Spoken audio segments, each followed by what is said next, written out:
Kalau nggak ada kalian pilih sini. Nah, ini kan roti nih, ini roti. Nah, aku kasih ke Morin. Sekarang kamu makan. Makan, makan ya. Nah, makan dulu, makan dulu. Ya, yang banyak, jangan dikit-dikit makan. Kenyang nggak? Nggak. Kalau aku tanya kamu habisin ini semua, kenyang nggak? Nggak. Wah, kakus ya. Kalau aku tanya kamu makan 5 ini kenyang nggak? Bisa jadi. Kalau makan 20 itu kenyang nggak? Kenyang. Nah, kalau aku tanya lagi, setelah kamu makan 20 biji roti itu, 12 jam kemudian, kamu lapar lagi atau enggak? Lapar lagi? Ya. Oke, boleh duduk. Ya. Nah, teman-teman atau saudara-saudara, ya, di dalam hidup ini memang contohnya kayak Morin tadi, ya, dikasih roti 1 nggak kenyang, kasih roti 2 nggak kenyang. Kalau aku sih kenyang ya, nggak apa-apa. Dikasih roti 5 belum tentu kenyang, kasih roti 20 baru kenyang. Tapi setelah 12 jam kemudian dia lapar lagi. Tapi sebenarnya ada loh roti yang kalau kita makan, kita nggak akan pernah lagi namanya kelaparan, dan roti itu kekal selama-lamanya, atau roti itu tidak akan pernah habis. Ya, ini pengantar firman Tuhan kita dari Yohanes 6 ayat 35.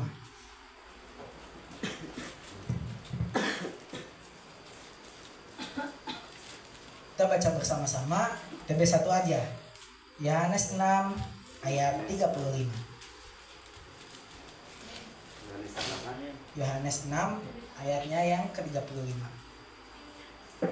Yang sudah katakan amin. Amin. Ya, TB1 kita baca sama-sama. 1, 2, 3. Kata Yesus kepada mereka, "Akulah roti hidup. Barang siapa datang kepadaku, dia tidak akan lapar lagi. Dan barang siapa percaya kepadaku, dia tidak akan haus lagi." Nah, jadi kita kembali ke konteksnya dulu. Kok bisa sih Tuhan Yesus ngomong di sini? Kata Yesus kepada mereka, "Akulah roti hidup." Nah, jadi latar belakangnya dulu, ini ceritanya dulu ya. Setelah Yesus memberi makan 5.000 orang dengan 5 roti dan 2 ikan, ya setelah itulah Tuhan Yesus tuh pergi menyeberang ke Kapernaum bersama murid-muridnya. Nah, bahkan di penyeberangan itu dari tempat Yesus memberi makan 5.000 orang ke Kapernaum, itu ada satu kejadian lagi, yaitu apa? Yesus berjalan di atas air. Ya, jadi ceritanya lanjutannya tuh gini. Murid-murid Yesus duluan, Yesus berdoa pagi dulu, terus nyusul. Ya, di situ ada badai, lalu Yesus datang. Nah, kurang lebih begitu, dan mereka sampai di Kapernaum, Tuhan Yesus dan murid-muridnya. Nah, setelah mereka sampai, ternyata ada yang nyariin mereka nih. Nah, 5.000 orang yang tadi yang sudah makan roti yang Tuhan Yesus berikan, mereka tuh cari Yesus, kayak mana nih Tuhan Yesus, kok nggak ada ya. Nah, setelah beritanya menyebar bahwa Tuhan Yesus dan murid-muridnya sudah sampai ke Kapernaum, orang-orang tadi yang diberi makan 5 roti dan 2 ikan, yang 5.000 orang itu, mereka menyusul Tuhan Yesus juga. Nah, setelah mereka menyeberang, orang yang 5.000 tadi, ya, aku nggak tahu ya maksudnya 5.000-nya semua ke Kapernaum atau gimana, aku nggak tahu. Pokoknya itulah orang yang 5.000 itu menyeberang ke Kapernaum. Akhirnya mereka bertemu dengan Yesus. Namun setelah mereka bertemu dengan Tuhan Yesus malah ngomong sama mereka, "Sesungguhnya kamu mencari aku bukan karena kamu melihat tanda-tanda, melainkan karena kamu telah makan roti dan kamu kenyang." Teman-teman bisa lihat di ayat yang ke mana ya? Ke-26 ya. Di situ Tuhan Yesus ngomong, "Kamu mencari aku bukan karena tanda-tanda yang telah aku berikan kepadamu, tapi karena kamu telah makan roti yang aku kasih, lalu kamu kenyang." Ini artinya apa sih teman-teman? Nah, jadi mereka tuh mengikut Tuhan Yesus, orang-orang saat itu bukan karena tanda-tanda, kan mereka dijanjikan Mesias ya. Jadi Tuhan Yesus membuat segala mujizatnya itu seperti sedang menandakan kalau aku nih Mesias yang dijanjikan. Tapi mereka mengikut atau mencari Tuhan Yesus saat itu bukan karena tanda-tanda yang mereka lihat yang menandakan Tuhan Yesus sebagai Mesias, tapi karena mereka sudah makan roti dan mereka kenyang. Jadi mereka saat itu mencari Tuhan Yesus karena Tuhan Yesus bisa memberikan roti atau makanan kepada mereka secara cuma-cuma dan tanpa bekerja. Mereka berharap dengan mengikut Tuhan Yesus mereka bisa dapat lagi roti secara cuma-cuma. Jadi mereka mengikuti Yesus dari tempat mereka dikasih makan 5 roti dan 2 ikan ke Kapernaum ya cuman biar dapat makanan gratis lagi gitu. Kenapa? Ya biar mereka nggak bekerja. Karena ini nggak tahu ya benar apa enggak. Pokoknya zaman itu tuh ya sesulit itu ya dapat makanan. Mungkin ya. Jadi mereka berharap dengan aku mengikut dia aja, dia bisa beri makan aku. Wah kayak ya mau mujizatnya aja. Ya kurang lebih begitulah. Terus Tuhan Yesus gak sampai situ aja, gak sampai ngomong kamu telah makan roti itu dan kamu kenyang. Terus Tuhan Yesus ngomong, jangan bekerja untuk makanan yang habis yang habis, atau jangan kamu bekerja untuk makanan yang bakalan habis, tapi bekerjalah untuk makanan yang bertahan sampai kehidupan yang kekal. Nah, mereka mencari Tuhan Yesus karena mereka ingin makanan, yaitu roti yang jasmani. Tapi Tuhan Yesus mengajarkan bahwa ada loh roti yang bertahan sampai selama-lamanya. Mungkin saat itu orang-orang di situ tuh gak ngerti kayak apa nih roti yang kekal sampai selama-lamanya. Mungkin kayak teman-teman juga aku ngomong kayak gini, roti yang bertahan sampai selama-lamanya apa sih maksudnya? Nah, Tuhan Yesus tuh ngomong dengan jelas. Dia ngomong gini, akulah roti hidup. Barang siapa datang kepadaku, ia tidak akan lapar lagi. Dan barang siapa percaya kepadaku, ia tidak akan haus lagi. Jadi, roti hidup atau roti yang kekal sampai selama-lamanya itu Tuhan Yesus. Nah, di ayat 35 ini banyak sekali yang bisa kita gali lagi. Teman-teman ingat gak waktu itu aku membawa firman Tuhan tentang 7 pernyataan Allah dalam perkataan akulah. Nah, sama juga di Yohanes 6 ayat 35 ini Tuhan Yesus tuh ngomong akulah roti hidup. Kata-kata akulah itu sama dengan kalau kita ambil ke bahasa aslinya ya, itu Yahweh. Gampangnya gitulah. Sebenarnya nggak sesimpel itu untuk menerjemahkannya, tapi kurang lebih begitu. Jadi secara tidak langsung Tuhan Yesus tuh mau ngomong, ya aku nih Yahweh, aku ini Mesias, aku ini Allah yang yang hidup gitu. Dan mungkin ya Tuhan Yesus, kenapa sih Tuhan Yesus ngambil perumpamaan pakai roti? Kenapa nggak ikan aja? Atau mungkin ada banyak waktu itu daging sapi, daging kambing dan sebagainya. Kenapa Tuhan nggak pakai perumpamaan itu melainkan memakai perumpamaan roti? Karena bangsa Israel itu sangat identik dengan namanya roti. Saat mereka mau keluar dari bangsa Mesir, mereka membuat roti tidak beragi. Ya, jadi Paskah zamannya bangsa Israel zaman dulu tuh, yaitu Paskahnya itu saat mereka keluar dari Mesir atau ya kabur dari Mesir, dari penjajahan Mesir gitu. Dan mereka membuat roti tidak beragi.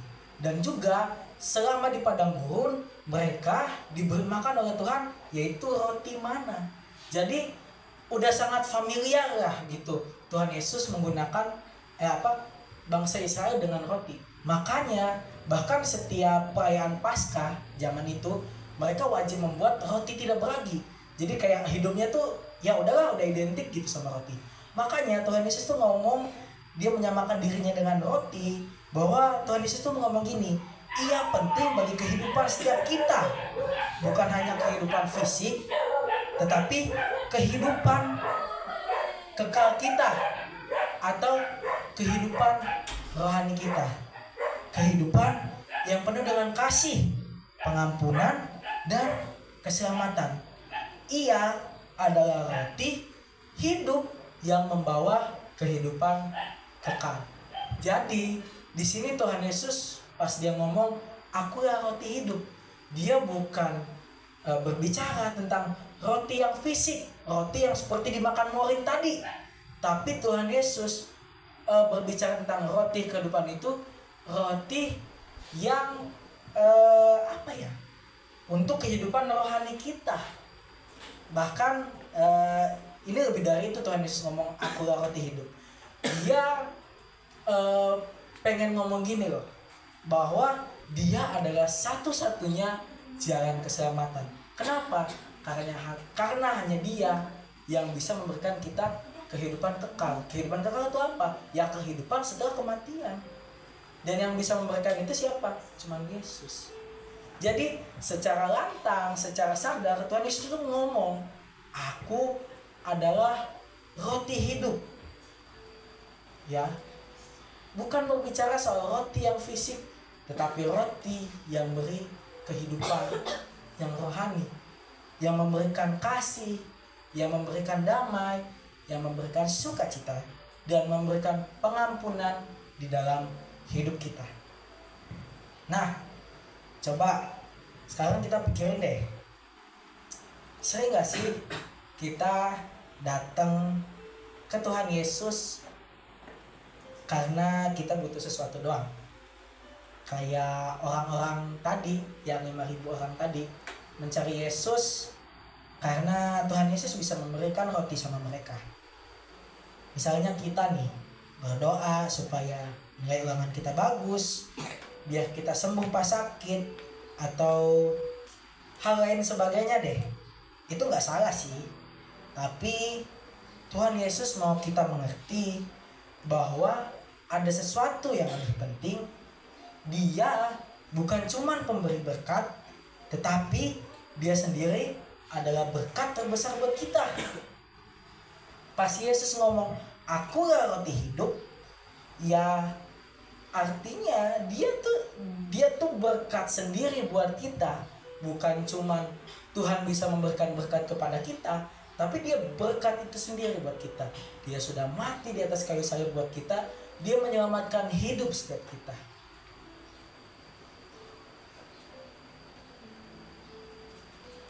Nah, saat Tuhan Yesus ngomong akulah roti hidup, maksudnya gimana sih untuk kita aplikasikan ke kehidupan kita sehari-hari? Kita pasti butuh makan setiap hari kan? Kalau enggak, pasti kita bakal lapar dan lemas. Nah, Tuhan Yesus itu makanan rohani buat hidup kita. Kalau kita percaya sama dia, kita nggak bakal lapar lagi. Bukan lapar perut atau lapar fisik, tapi lapar rohani. Kadang memang kita bisa merasa sedih, bingung, ataupun capek. Tapi Tuhan Yesus adalah satu-satunya yang bisa memberikan kita damai dan kebahagiaan yang gak bakal habis. Kalau kita cuma cari hal-hal yang duniawi, contohnya kayak uang, barang bagus, profesi yang kita inginkan, cita-cita yang kita inginkan, gak salah, tapi semuanya itu bakalan habis. Atau gampangnya, hal itu tidak akan memberikan kita sukacita selamanya. Tapi kalau kita menerima Tuhan Yesus sebagai roti hidup kita dan satu-satunya jalan keselamatan, hidup kita akan dipenuhi kasih, damai sejahtera, pengharapan, dan sukacita apapun keadaannya, maupun senang, sedih. Jadi kalau kita menerima Tuhan Yesus sebagai satu-satunya jalan keselamatan dan roti hidup kita, dia yang akan selalu memenuhi hidup kita dengan kasih dan sukacitanya. Maupun apapun itu keadaannya, maupun kita sedang susah, kita sedang sedih, memang bakal tetap sedih, memang bakal tetap susah. Tapi di dalam kesusahan dan kesedihan itu ada Tuhan Yesus yang menyertai kita. So, jadi apakah kita sudah menerima Tuhan Yesus sebagai roti hidup yang selalu mengisi kehidupan kita, yang selalu melengkapi hidup kita? Sekarang kita telah belajar bahwa Tuhan Yesus adalah roti hidup yang memberikan kita kehidupan kekal. Nah, jadi gimana sih langkah nyatanya untuk kita menerima atau kita menghidupi bahwa Yesus sebagai roti hidup? Yang pertama jelas bahwa kita harus percaya bahwa Yesus adalah Tuhan. Terus yang kedua, percaya dan hidup dengan Tuhan Yesus setiap hari. Mulai hari-hari kita dengan berdoa dan membaca firman Tuhan. Ingat, seperti kita butuh makanan untuk tubuh fisik kita, maka kita butuh juga Tuhan Yesus untuk kehidupan rohani kita. Ajak Tuhan Yesus masuk dalam setiap bagian hidup kita, baik di sekolah, baik di rumah, dan di setiap aktivitas kita. Kedua, gak sampai kita menerima aja, tapi kita juga membagikan berkat kepada saudara-saudara kita. Seperti kita menerima Tuhan Yesus sebagai berkat kita, kita juga bisa membagikan Tuhan Yesus sebagai berkat kepada orang lain. Bisa dengan cara yang sederhana, yaitu membantu ketika teman-teman kesusahan, mendengarkan keluhan teman-teman kita yang kesusahan, berdoa untuk teman-teman kita yang sedang kesusahan. Dengan berbagi kasih dan berkat yang dari Tuhan, kita menyatakan bahwa Yesus adalah roti hidup yang memenuhi kehidupan kita dan kehidupan orang lain. Dan yang terakhir, menghadapi tantangan dengan Yesus sebagai roti hidup. Ketika kita merasa lapar atau haus secara rohani, ingatlah bahwa ada Yesus yang selalu memberikan kita kepuasan kepada kita yang datang kepadanya dengan doa dan meminta kepada Dia untuk memberi kita damai dalam hati kita. Kita percaya bahwa Yesus akan memenuhi kebutuhan rohani kita dan memberikan kita hidup yang penuh dengan sukacita dan keselamatan.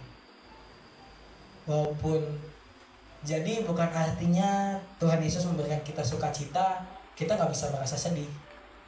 Justru kita sebagai manusia itu sangat bisa merasa sedih. Dan saat kita merasa sedih, di situ kita sadar bahwa pada dasarnya segala yang di dunia ini tidak akan pernah membuat kita sukacita selamanya. Dan saat kita mengerti hal itu, kita tahu bahwa satu-satunya yang bisa membuat kita bahagia selalu, apapun keadaannya, maupun susah, maupun senang, hanya Tuhan Yesus saja. Bukan di saat, oh Tuhan Yesus baik pas kita diberkati aja. Enggak, Tuhan Yesus baik di saat kita susah juga kok. Jadi setelah tahu bahwa Yesus adalah roti hidup, marilah kita hidup dengan penuh ucapan syukur, percaya, dan siap berbagi kasih-Nya kepada sesama kita. Mari teman-teman, kita tundukkan kepala kita tutup Alkitab kita berdoa. Bapa di dalam surga Tuhan, terima kasih untuk berkat-Mu pada pagi hari ini Bapa. Tuhan, kami tahu Tuhan bahwa Engkau adalah roti hidup yang memberikan kepada kami kehidupan yang kekal Tuhan. Kau adalah makanan rohani bagi setiap hidup kami Tuhan.